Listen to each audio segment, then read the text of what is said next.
বিএনপিও যখন যা খুশি ফ্রি স্টাইল বক্তব্য দিচ্ছে, বাংলাদেশ বাংলাদেশের মতো চলবে। বাংলাদেশে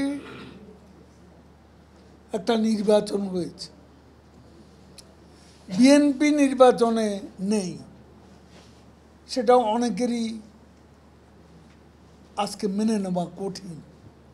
এই নির্বাচনে যে বাস্তবতা এবং এই নির্বাচনটা কিন্তু ফ্রি ফেয়ার হয়েছে, টার্ন আউটও 42+, এটাও কম ছিল না।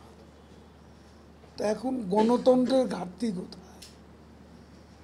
সংসদ আছে, সংসদ চলছে, সংসদে বিরোধী দল সরকারের সমালোচনা করছে শুরু থেকে। আমরা তো কারো মুখ বন্ধ করে দিয়েছি। বাইরেও যারা সংসদে নেই, বিএনপিও যখন যা খুশি ফ্রি স্টাইল বক্তব্য দিচ্ছে, তারপর তারা আজকে একের পর এক সমাবেশও করে দিচ্ছে। তারা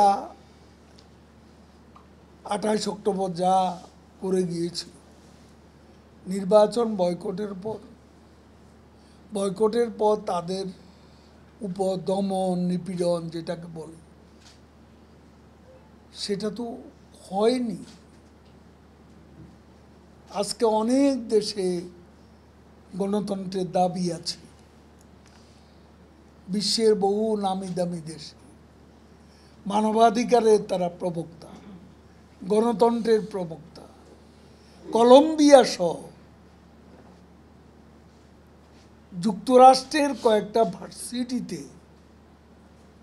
ছাত্রদের যে আন্দোলন, সেই আন্দোলন দমন করতে গিয়ে কিভাবে মেয়েদের পেছনের দিকে হাত নিয়ে রশি দিয়ে বেঁধে গ্রেপ্তার করা হয়েছে, এমনকি ইউনিভার্সিটির একজন প্রফেসর পর্যন্ত এই নির্মমতার শিকার হয়েছে। আজকে আমি আল জাজিরা কলম্বিয়া ইউনিভার্সিটির একজন ছাত্রীর প্রতিক্রিয়া শুনছিলাম। সে বলল, এটা এক ধরনের কেমিক্যাল স্প্রে ছিটানোর পর অনেক ছাত্রছাত্রী অজ্ঞান হয়ে পড়েছিল এবং তাদেরকে হাসপাতালে নিতে হয়েছে। তা আওয়ামী লীগ সরকার তো বিএনপির সাথে ব্যবহার করেনি।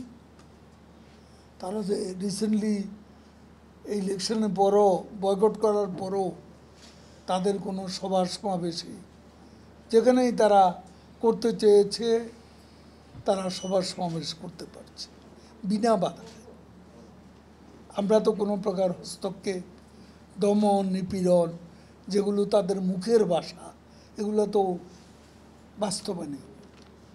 এখন আপনি বলেন আমার গণতন্ত্রের ঘাটতি। আমি যদি বলি গণতন্ত্রে আমরা অনেক দেশের তুলনায় সারপ্লাসে আছি, ডেফিসিট সারপ্লাসে আছে, সেটা আমি যুক্তি দিয়ে